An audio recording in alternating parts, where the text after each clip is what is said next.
Yo le voy a contar, como siempre, intimidades. El martes teníamos pautado en este mismo horario que estuviera con nosotros para darnos una crónica de la realidad israelí, pero justo en el momento en el cual queríamos conectarnos, ella estaba haciendo una nota periodística sumamente importante. Porque más allá del intercambio de fuego en el norte de Israel y casi le diría la cotidianidad, desgraciadamente, a casi 11 meses de esta guerra terrible, los periodistas muchas veces tenemos la oportunidad de ir y encontrar y conocer realidades de el otro. Cuando me refiero al otro, a veces es un otro que tiene una narrativa, una historia, una vivencia absolutamente distinta de la que tienen otras personas. Y eso hace a comprender con mayor amplitud el drama humano, las situaciones, los conflictos, y también a partir de eso también a veces tener una amplitud para poder pensar si hay caminos a construir, que siempre los hay. La periodista del programa en español de E24 News, Nicole Michel, nos va a contar sobre esta nota que hizo ahí en el corazón de Judea y Samaria, pero eso se lo dejo a ella. Querida Nicole, ¿cómo estás? Buenas tardes. Gracias, Miki. Wow, qué presentación tan especial. Muchas gracias. Siempre es maravilloso conectarme contigo, con tu público, porque realmente es una manera, como haces tan maravillosamente, ya más de 30 años, de conectar este país tan lejos pero tan cerca con Latinoamérica. Y eso es algo que es importantísimo porque se desconocen muchas historias como lo que justamente tú estabas mencionando de ese día, que es verdad, para los que oyen, teníamos pautado hacer este mismo live juntos, pero es que en ese momento a veces hay cosas que, y a mí me dio una vergüenza enorme con Miki porque fallarle a Miki es algo imposible para mí. Vaya lo importante, cuéntele a la audiencia Pero dónde exacto, estuvo, con quién estuvo, qué escuchó, qué puede sí. contarnos de esto. Sí, no podía hablar porque justamente de qué hablamos nosotros, de Israel. Y yo estaba en un poblado palestino, en el West Bank, en la ribera occidental. Entonces, estaba con una familia palestina a la que llegué allá de una forma muy inusual, pero son esas perlas maravillosas que te ofrece a veces, que te ofrece esta profesión y de las cuales hay muchísimas aquí en esta zona, en Medio Oriente, en Israel, con esta vida tan particular que tenemos con los palestinos. Y, y la manera también de encontrar mensajes y sin duda alguna que la cultura latinoamericana puede ser una luz de esperanza y van a decir ustedes, ¿y qué tiene que ver eso con Medio Oriente? Pues sí, una luz de esperanza para un conflicto tan amargo y tan difícil como es el conflicto palestino-israelí. Ciertamente este poblado se llama Turmosaya, está en el West Bank, rodeado de colonos israelíes. Es la particularidad de una zona que está llevada tanto por el ejército israelí como por la autoridad palestina. Es como una especie de tierra de nadie. Tremendamente difícil la situación que se vive. Yo necesito estudiarla más. No es de lo que quiero hablar porque tengo que, para poder fundamentar buenas opiniones y reflexiones, tengo que estudiarla. Pero llegué a Turmusaya, que es totalmente palestina. Tú entras y es como estás en un territorio palestino, la bandera palestina, incluso hay afiches y dibujos de Yasser Arafat, de Saddam Hussein, por cierto, ya lo verán en el reportaje. Y lo más particular de todo es que este poblado, sus integrantes, la mayoría son mujeres y son de origen panameño. O sea, que en este poblado Turmosaya, todo, digamos, un 80% de la población que vive ahí hablan español. El supermercado principal de Turmosaya se llama Supermercado Bravo. y el hospital de Turmosaya, que es, diríamos, el hospital, es un pequeño lugar que tratan temas de oftalmología y cosas de emergencia. Ese hospital se llama Hugo Chávez. Mm. Es muy particular.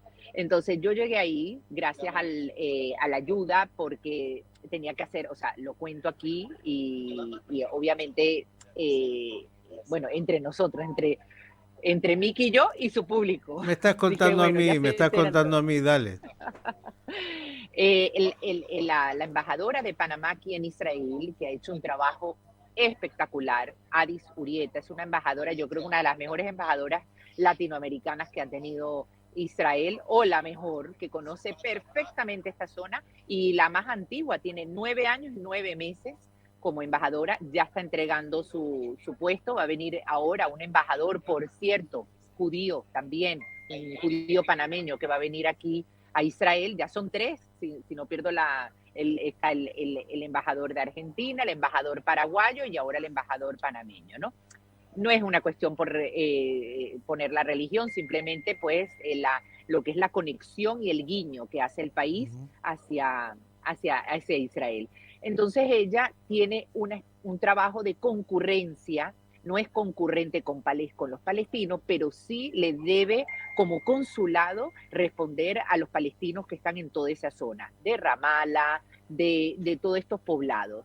Y ella tenía que entregar justamente unos pasaportes porque ellos son panameños, los padres, los hombres de esa población, de Turmosaya, están haciendo sus negocios y son hombres riquísimos en Panamá que tienen hasta centros comerciales y las mujeres viven con los hijos en Turmosaya porque ellos quieren que se preserve la religión, las costumbres, el idioma, entonces ellas quedan allá.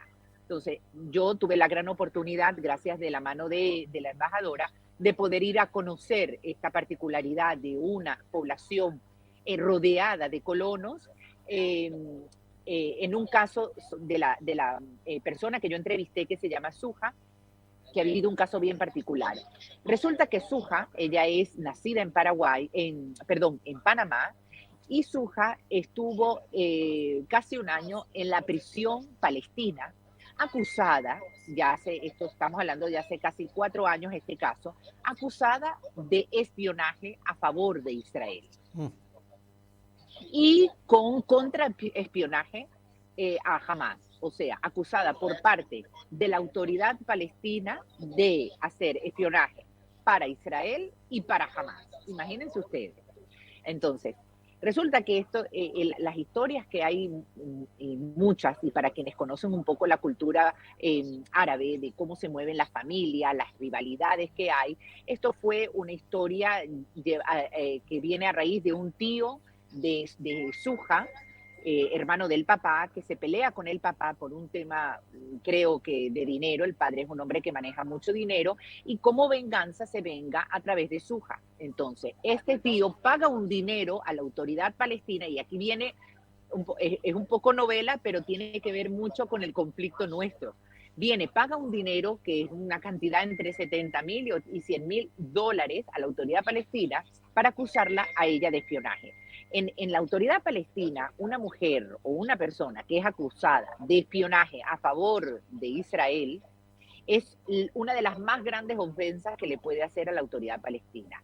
Punto número uno, el hecho de que haya habido este tipo de sabotaje es el reflejo de la corrupción que conocemos realmente que hay de hace años, de toda la vida, desde los tiempos de Yasser Arafat en la autoridad palestina. Entonces, al acusarla de eso, y no tan solo de eso, también la acusan de prostituta, o sea, de ser espía a favor de Israel, de ser espía a favor de Hamas, que es el contrincante de Al-Fatah, que es el que gobierna la autoridad palestina, y además de ser prostituta. O sea, son tres acusaciones fuertes que la llevan a ella a las mazmorras de la autoridad palestina, y ella como mujer y madre en ese momento de 3 hijos, después tuvo su cuarto hijo, sufre la agresión por parte de las manos de hombres musulmanes, no mujeres en la prisión, hombres musulmanes que la agreden físicamente. y hacerla hablar supuestamente y todo. Entonces, la verdad que ella ha pasado un proceso tremendamente difícil, y el relato que ella me cuenta es cómo ha sido todo eso, cómo vivió todo eso. Ella acusa, su caso incluso llega a los oídos del presidente de la Autoridad Palestina, de Mahmoud Abbas, Abu Mazen, y fue muy duro para ella el afrontar. Y ella, incluso, yo le he dicho, no tienes miedo de hablar ante los medios de comunicación, no es la primera vez que lo hace, por supuesto. Y ella me dice, al contrario, hablar ante los medios ayuda a que ellos eviten de seguir haciéndome daño. Ahora ya está en una última fase. Ella salió, ella está como casa por cárcel, ha tenido incluso la oportunidad, y me lo relata, por eso lo cuento, me lo relata, de poder escaparse, porque ella no tan solo es de nacionalidad panameña y palestina, ella tiene pasaporte y tiene tiene la nacionalidad americana. La embajada americana le había ofrecido a ella poder escaparse e irse a través de un carro diplomático hasta la frontera con Jordania y poder escaparse de eso. Pero ella dijo que si ella se escapaba, era darle la razón a la autoridad palestina, que ella era todo eso, porque ella no es espía que trabaja para Israel, no es espía que trabaja para Hamas, y tampoco es prostituta. Es una mujer, madre, con una compleja historia, por supuesto, que ha querido defender y darle la dignidad de su nombre a sus hijos, porque ella vive ahí con sus hijos.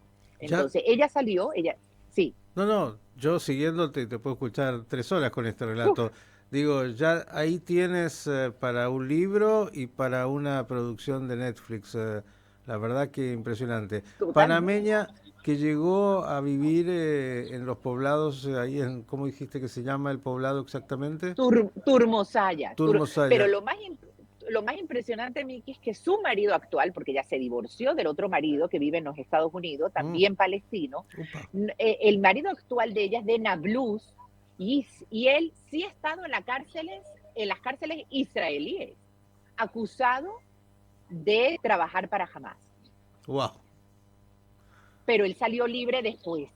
Él estaba en las cárceles israelíes con el 7 de octubre y las fuertes leyes de Ben-Gvir en todo lo que es la parte penitenciaria israelí. Lo trasladan a una cárcel mucho más dura en el sur de Israel, cerca de Beersheba, con frontera con Egipto, y la experiencia de él realmente es otra, es escalofriante. Él no es un agente ni trabaja para Hamas, simplemente que quizás en los tiempos que él estaba en la universidad, él pues hablaba, porque es una persona preparada, él hablaba como nosotros en la universidad hablamos de eso. Hay personas con tendencia izquierdista, entonces, bueno, jamás se reivindica la causa palestina o cualquier cosa. Entonces, todo eso lo ponen como información dentro de los servicios secretos y lo acusan a él de trabajar para Hamas, pero no. Entonces, ¿qué pasa? Que eso para Israel, cualquier persona, así sea que haya dicho Hamas es bonito, ya, no Nicole, que es judía obviamente, ya una persona que es de Nablus. Se congeló Nicole. A ver si dijo una persona que, y ahí se nos congeló, justamente está. Qué historia, quiero escuchar un poquito más, a ver si logramos recuperarla. Nicole Michel, que ha tenido esta experiencia que es tan importante. A ver si Rocío hace un milagro, si Nicole logra restablecer la comunicación. Historias del Medio Oriente, historias de Israel, historia del conflicto israelo-palestino, que son tan marcantes. Un poquito de música, dicen que aquí se cayó la internet, puede pasar. Y ya resuelto el inconveniente con la internet, podemos retomar el diálogo con Nicole Michel. Nos estaba contando esta historia realmente tan apasionante. Nicole. Bueno, te vas a reír porque yo tocando aquí el teléfono, cuando pasó el que se fue internet, no sé qué toqué y entonces estoy en la selva ahora. Está muy bien, no te preocupes, la selva es el Medio Oriente. A ver, habíamos quedado con la historia del marido, el segundo marido de esta chica, toda una historia apasionante, hombre que estuvo entonces en la cárcel israelí, que tiene otra lectura porque ella pasó por las cárceles palestinas acusada de ser doble agente, eso y algo más, y el hombre estuvo por supuestamente participar del Hamas. Cuéntanos un poquito más de él y después qué es lo que te contaron. Es impresionante porque la verdad que toda esta historia, y espera, yo hablé con ellos sobre si condenan los hechos del 7 de octubre. Esto fue un barómetro para mí en todos los aspectos. Primero, de la corrupción que hay en la autoridad palestina. Segundo, la experiencia de un palestino de Nablus, que hoy en día vive en Turmosaya, en el West Bank, en las cárceles israelíes de Ben Gvir. Cómo es la vida, cómo son tratados, porque una cosa es las cárceles israelíes, que sabemos que tienen todo su protocolo de derechos humanos y todo, pero la historia, o sea, él tiene una versión, obviamente que yo voy a buscar en tratar de corroborar las cosas que son o no son, pero está muy claro y estamos muy conscientes que las cárceles de Ben Gvir es otra historia, y más aún con la presión que ellos, esta extrema derecha, ha hecho con el tema de los colonos. Yo le digo nada más sobre eso, que Ben Gvir no tiene cárceles particulares. Puede ser que hoy haya una situación mucho más difícil en las cárceles israelíes y habrá que ver, obviamente, lo que te contó es su experiencia y yo la escucharía con mucha atención.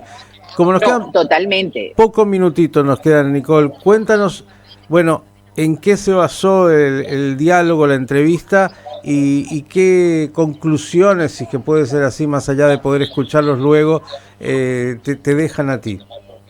Él primero aprendió perfecto hebreo, entonces después de bastante tiempo pasó situaciones muy complejas en su versión. Yeser, el marido de Suja, tanto ella criticó enormemente el maltrato que vivió por parte de la autoridad palestina, los abusos, los golpes que le dieron a ella en las cárceles. También pasó una situación similar o peor también dentro de las cárceles israelíes, según su versión. Yo los quise escuchar porque si algo permite el periodismo, y el periodismo dentro de un país democrático, es escuchar las versiones y respetar. O sea, este periodismo que hacemos en Israel y que hace, por ejemplo, A24 News, no lo podría hacer en la autoridad palestina, ni lo podríamos hacer en Egipto, ni en Jordania, ni en Arabia Saudita, ni en Emiratos Árabes Unidos. Así que por algo somos la única democracia de Medio Oriente. Y ellos, con respecto al 7 de octubre, lo más interesante es que dentro de todo, bueno, él salió y hoy en día él se dedica a dar clases de hebreo a los niños del pueblo. Y no tan solo eso, sino que él lee libros en hebreo y me los mostró. Y me mostró uno de los libros más famosos que ha salido últimamente sobre el 7 de octubre. Él lo está leyendo. O sea, es un libro escrito por un autor israelí sobre todo lo sucedido aquí. O sea, él quiere conocer realmente la versión nuestra. No tan solo esto, sino que me mostró el libro que lee de cómo surge el Estado de Israel en la mentalidad y en el concepto de Teodoro Herzl. Entonces, es interesante porque él también está haciendo ahora, él está empezando a hacer trabajos de análisis para los medios de comunicación de la autoridad palestina. Yo lo invité, incluso ya lo hablé con el director nuestro que se llama Ali Waket, que es el director del canal internacional y es el director del canal árabe de I24 News, porque es interesante qué me permitió todo esto, Miki, y también ver cuál era la opinión de ellos con respecto al 7 de octubre. O sea, cuando yo les pregunté si ellos condenan todo, al principio fueron muy reacios a contestar directamente, sino a decirme que ellos están tremendamente dolidos con lo que está sufriendo en la población gazatí, la cantidad de niños que han muerto. Y yo le dije a ellos que ciertamente no tan solo ellos, yo también estoy dolida, y como está dolida el mundo entero, de la muerte de los niños israelíes y de la muerte de los niños gazatíes. Al final, la población siempre son las víctimas de las grandes irresponsabilidades de los políticos en el mundo, y en este caso en Medio Oriente. En el transcurso de la entrevista, yo les dije a ellos que por qué ellos no me condenan directamente. Ellos dicen que muchas de las cosas que les han dicho a través de los medios de comunicación palestinos y TikTok y las redes sociales es que Israel ha utilizado Photoshop en todas esas imágenes que han pasado de muertes o violaciones. Entonces yo le dije a ellos, miren, yo les quisiera contar algo. Y les conté mi experiencia en la visita una semana justo después del 7 de octubre, una semana después, o sea, el 14 de octubre, en Farasa, cuando yo vi una familia que había sido masacrada, su casa quemada, los 4 cepillos de dientes del baño, que fue el único lugar donde el fuego no llegó. Ellos, por supuesto, se quedaron impresionados, mirándome en silencio. Y en ese momento yo les dije a ellos, ¿creen ustedes que hacer este tipo de acto va a ayudar a que podamos liberar, porque ellos defienden la historia de la Nakba desde 1948? Digo, ¿creen que esta es la manera de poder buscar una solución en la difícil defensa de que de que un lado defiende su historia y usted defiende vuestra historia? Y ahí es cuando ellos me dijeron algo que compartieron conmigo: a través de la violencia nunca se va a lograr la paz. Entonces, que ellos hayan dicho eso, para mí fue la mejor manera de haber, sentí que algo logramos, que algo logré. Y concluí muchísimo en ese encuentro, que ya lo escribiré, más que escribirlo, ya voy a hacer el reportaje. Y también escribirlo, ¿sabes qué? Voy a escribirlo y lo voy a publicar contigo, Miki. Ya lo estamos esperando, porque son experiencias muy importantes, únicas, sí, muy importantes, y muy importante conocer al otro, que es adversario, que en algún lugar puede aparecer como enemigo, y entender de que tiene una narrativa, tiene una experiencia, tiene una vivencia, tiene todo lo que se ha dado, que hace que piense como piense, y eso es muy importante para poder dialogar. Si uno no entiende que el otro tiene su dolor, tiene su historia, tiene sus realidades, su cultura, todo eso, si uno lo niega, es no entender qué pasa con el otro. Tuve la oportunidad, alguna vez te lo conté, de estar en Ramallah, justamente, y también poder entender otras narrativas. Creo que es muy, muy importante. Esperamos, Nicole, ese informe, ese artículo, esas entrevistas, y seguro las conclusiones, que son importantísimas. Gracias por compartirnos en estos minutos esto que es la bendición que tenemos aquellos que hacemos periodismo, de ir a conocer historias, personas, miradas, y que nos enriquecen a nosotros y que podemos aportar desde ese lugar, incluso para aquellos que a veces, por razones también de que no tienen por qué haber tenido esa experiencia, no lo pueden conocer y no lo pueden ver. Gracias y hasta la próxima. Gracias a ti, Miki. Que en español podemos a veces dialogar mucho mejor que en otros idiomas. Es muy cierto. Y qué historia, ya me contarás en algún momento, y lo vamos a profundizar, cómo es esta historia de panameños en los territorios palestinos. Y bueno, es también para conocer y profundizar. Ya tienes una investigación periodística para hacer larga. Cariños, sí, grandes. Total. Gracias, Miki. Gracias a ti y a tu público. Nicole Michel, la responsable del programa en español de E24 News, con esta historia que de alguna manera es un árbol, pero que muestra el bosque.